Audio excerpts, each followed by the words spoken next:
Hello? Hi guys! I'm sorry if you can't see me, I'm quite short, so I'm doing this tippy toe thing over here. My name is Marcella Kalman, I'm the Communications Manager at Wizards of the Coast. I've been in contact with many of you, and really glad that all of you have been able to make it here tonight. Several of you, I'm sure, were here last year when we gave the Gen Con keynote speech, and we had a lot of really exciting things to talk about. And this year we wanted to make it a little bit more intimate. We wanted to invite certain members of our press that we've been in contact with over several years. All of you have shown us support and love and excitement about D&D and all of the expressions that we have for the brand. So I just wanted to thank you all for coming, and tonight's going to be a really fun night. But to get us started, we're going to have a Senior Manager of D&D R&D, Mike Mearls, come up and talk to you about some fun and exciting updates that we have for the D&D brand. So everyone, please welcome Mike.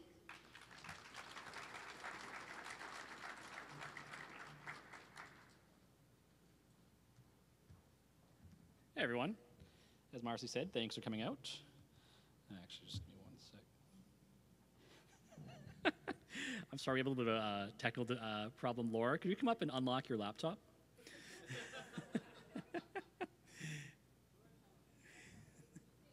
You think you get everything planned and the laptop goes to sleep and locks itself is the one thing we overlooked. Sorry. No, it's cool.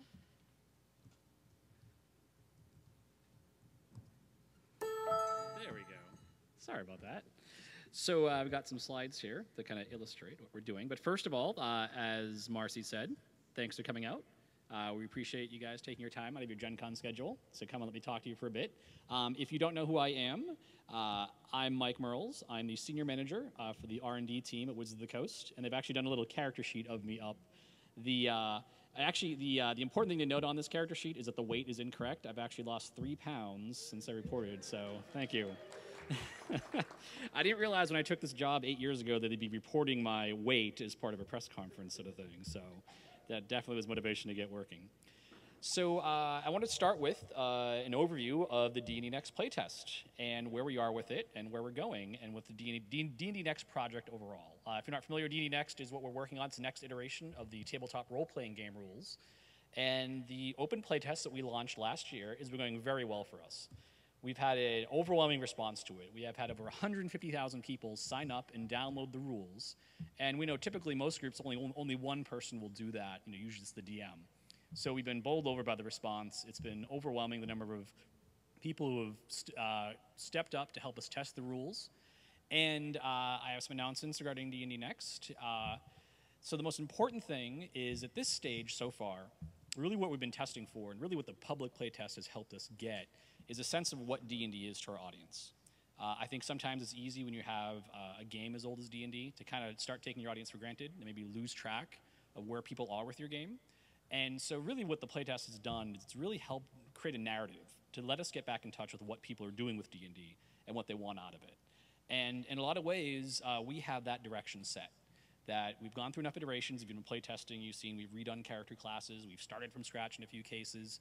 And as we've gotten feedback through our surveys, we've seen increasing amount of satisfaction with the rules and increased happiness with the direction the game's going.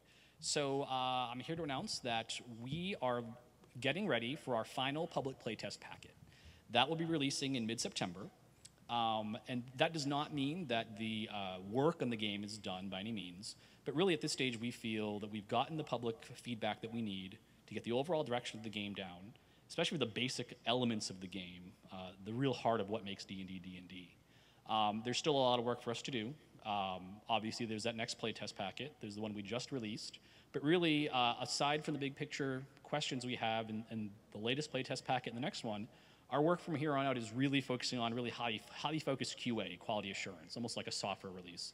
Getting the math right, getting the wording right, the kind of detailed testing that really with a public test doesn't give us the focused results we're looking for. But it's been a wild success for us. We've been very excited about it. It's been great to see the outpouring of support and the engagement from the D&D community. And so, yes, we're looking at mid-September. That will be our final public playtest packet. And then, of course, we have ongoing work with the game from that point forward. So speaking of the tabletop game, we have this weekend at Gen Con and at game stores across the world, we have our launch weekend for the Murder in Baldur's Gate adventure. And this is the tabletop role-playing game expression of the Sundering. The Sundering, we talked last year at the same venue about how the Forgotten Realms was changing, of how the Sundering was coming, in many ways, to rewrite many elements of the Forgotten Realms. Murder in Baldur's Gate is your chance as a tabletop role player to get into adventure, explore Baldur's Gate, and take part in some of the key events that make up the Sundering and help determine the fate of the Forgotten Realms. So this is launching on Saturday. That's our launch weekend. It leads into an organized play, our organized play program, the D&D Encounters program. And whether it's in Encounters, whether it's your home table, you have the chance to help us shape the realms. The adventure does not include any stats. Instead, what we're doing is including game material for 3.5, 4th edition, and D&D Next as a download available on our website. So regardless of what edition of D&D you're playing, you'll have the opportunity to take part in that story. Meanwhile, in the world of our novels, R.A. Salvatore's The Companions just released. It's the first of 6 novels that cover the events of the Sundering as seen through the eyes of some of our most beloved characters in the world of the Forgotten Realms. So we have 6 novels coming out. There's The Companions that just released from R.A. Salvatore. We have The Godborn from Paul Kemp, The Adversary from Aaron M. Evans, The Reaver from Richard Lee Byers, Troy Denning's The Sentinel, and then bringing our grand story to a conclusion next June is Ed Greenwood's The Herald. In conjunction with each novel release, our partners at Gale Force 9 are going to be releasing a set of 2 figures for each novel to display some of the most iconic characters from the Sundering novels as unpainted miniatures. If you've seen some of their work, they've done some great jobs with some of our iconic monsters and classic villains from the D&D days of yore.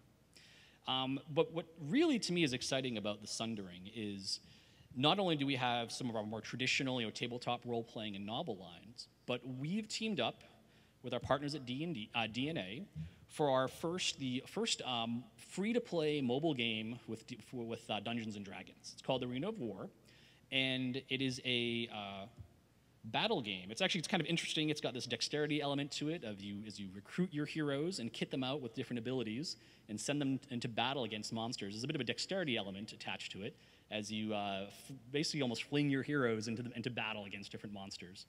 What we're doing that's really interesting here is just as through the tabletop role-playing game, you can help influence the outcome of the Sundering, through the events of the arch enemies that appear in the game, powerful boss monsters like beholders, important villains in the realms that you get a chance to battle. DNA is going to provide us with a lot of data regarding who's fighting whom and what the results of those battles are.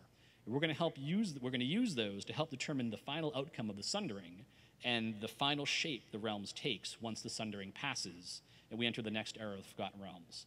So it's very exciting for us on this scale of storytelling, whether it's a tabletop game, novels, and digital games, to really bring a great, compelling story that really brings together the realms and sets it up for the next storyline and the ongoing stories that we're going to tell in the future in the Forgotten Realms. So that is what we're doing in the future with the realms and the Sundering. We also have a number of digital games that have been released in the past year, so I want to give you an update on some of those. We had our Baldur's Gate Enhanced Edition from our partners at Beamdog. It's basically because of Baldur's Gate that we have a Baldur's Gate themed event here tonight. It's one of the most iconic cities in Dungeons & Dragons, one of the most important stories ever told with D&D. An incredible reach, an incredible experience, and it's really great to bring that back, whether you've played it back in the late 90s or whether you're a D&D fan coming into it, and bring it to PC through Steam and through iOS. So taking a classic game and updating it for contemporary platforms. And this is actually a personal favorite of mine, the Chronicles of Mystara from Capcom. These are 2 games. It was, Tower of Doom and Shadows over Mystara. This was a classic late 90s arcade beat-em-up, 2D fighter style game, kind of like Golden Axe sort of style gameplay. This has been released on Xbox Live Arcade and PlayStation Network by our partners at Capcom. And so I'm personally pretty excited about that because there's an arcade near where I went to college that had one of these games for 2 weeks. So I barely got to play it. So now I can actually play it whenever I want, which is pretty exciting for me. Meanwhile, in the world of MMOs, Dungeons & Dragons Online keeps steaming along. So on August 19th, the Shadowfell Conspiracy, their newest expansion releases, and this continues to build upon DDO started in the world of Eberron and then opened up a portal to the Forgotten Realms to let players take their high-level characters there and adventure.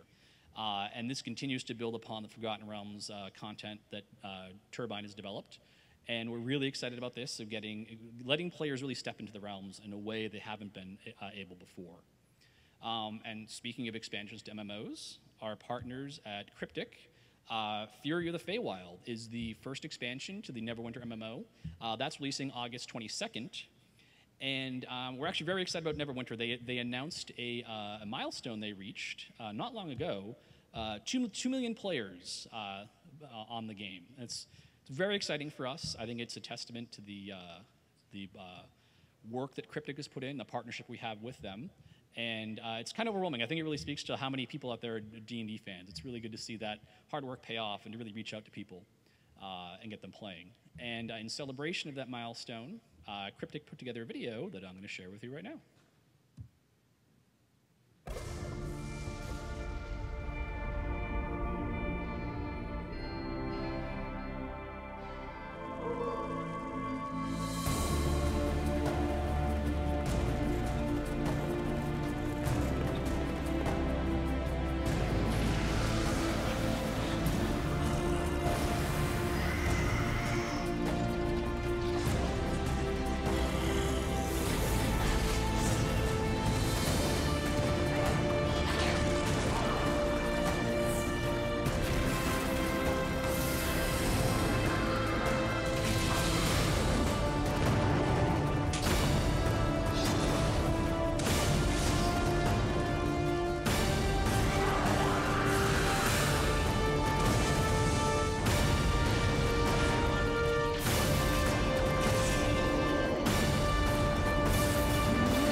So that's one of those are our current and recent digital game licenses, and we actually have a license that we announced back at PAX East that I want to talk a little bit about.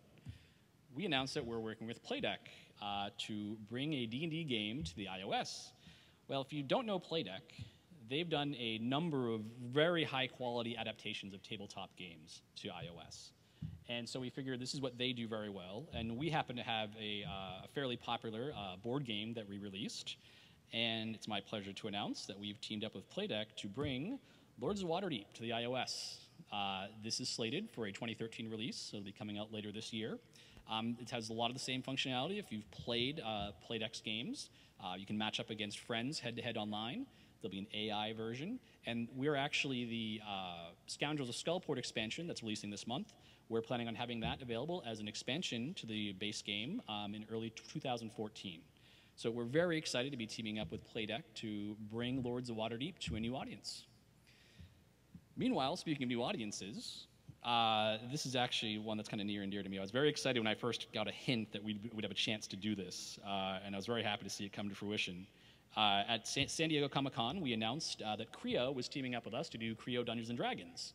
And this is kind of like Lords of Waterdeep, getting in our other games, bringing them to iOS, getting in the MMO space, really making D&D a contemporary property. You know, it's always been part of our pop culture, you know, and in a lot of ways, you know, I meet more people who know about D&D and have wanted to play you know, the tabletop game or been exposed to other types of games, whether it's video games, the action figures, the cartoon back in the 80s. And it's really great to be able to take D&D and take our classic characters and monsters and bring them out in a product that parents can enjoy with their kids, that can really appeal to the next generation of fantasy fans. So we have 6 Creons that I'm going to preview here tonight to show off. If you played Neverwinter, either the tabletop version or the MMO, you might recognize some of these characters. We have Lord Neverember, the nominal leader of Neverwinter. You can see he's got all his accessories, his crown, his sword. It's kind of leader of our hero faction in some ways. Depending on how you interact with him, he might get on his bad side. We're doing Creons, a number of classic, you know, archetypal D&D characters. Here's our cleric. He's got his morning star and shield ready for battle. So we're really excited about the level of detail the Creo team brings to the Creons, and you know, the accessories and the attention to detail they have. And speaking of heroes, we have Wolfgar. He's one of the Drist's companions. He might not be the only member of Drist's coterie you see in Creon form. But again, getting the real the soul of the character's personality down was it's very exciting for us to see the Creo team work on these guys. And we've got heroes, so of course we need villains. So the Many Arrows Orcs have a bone to pick with Neverwinter. If you've played the Neverwinter MMO, you've probably run into them. We have, for our villains, the Orc War Drummer. This is actually kind of an interesting figure. Back when we had our D&D miniatures line, the Orc War Drummer was one of the most popular figures for the Orc faction. So it's pretty cool that they're able to bring to the table this real high level of expertise in building out the accessories, the different figures, and really get a nice diverse cast of monsters and characters into the sets. So we have a War Drummer, and also our Orc Beastmaster comes complete with his pet wolf. And so it's kind of cool, seeing all these little pieces and how they can come together to make a character with a really distinct look and feel. And if you played the MMO, or again played the TRPG version of Neverwinter, you may have crossed swords with Vancy. She's one of the Orcs' leaders, boss monster of sorts. And so she's one of the leaders of the evil faction of the Orcs who are besieging Neverwinter. Meanwhile, turning a little bit back to the Sundering, we have the first initial concept art for our Isteval Creon. Isteval used to be an adventurer, and now he, knowing what he knows of the Sundering, is putting out a call to arms for adventurers across Faerun to rally together and ensure that good and not evil comes out on top by the end of the Sundering. And we have a video we produced that represents Isteval's call to arms, and I wanted to share it with you right now.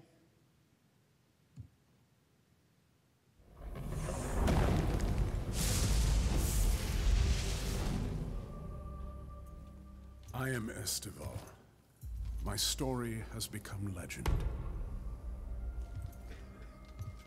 I have fought many battles and made many enemies in my crusade for justice. But now Faerun needs new legends. The Sundering is coming to change our world forever. During this time of turmoil, worlds will pull apart, and the magic of the weave will be restored. As our world grows ever more dangerous, it will open itself to ancient evils. They will grow in strength while defenders of justice save the innocent from deadly catastrophes. Even now, dark forces conspire within the shadows of Baldur's Gate. My companions have scattered to the ends of the realms. But I am not alone. Time is running out.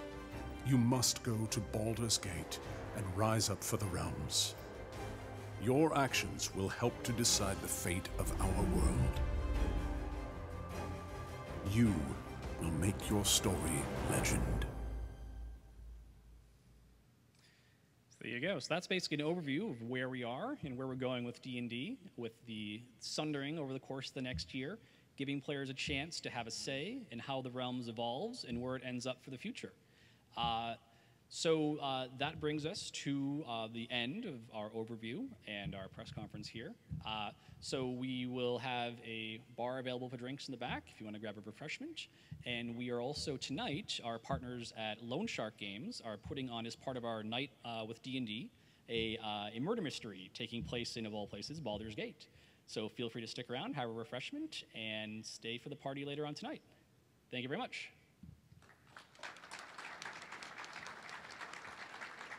And before you guys head back to the bar, I wanted to send you over here to Sheila and Zared. They have special gift packs for you, as well as press materials in case you're looking for any of that. And they can also help you with any interview requests you guys have or any additional questions you might have. Thanks so much.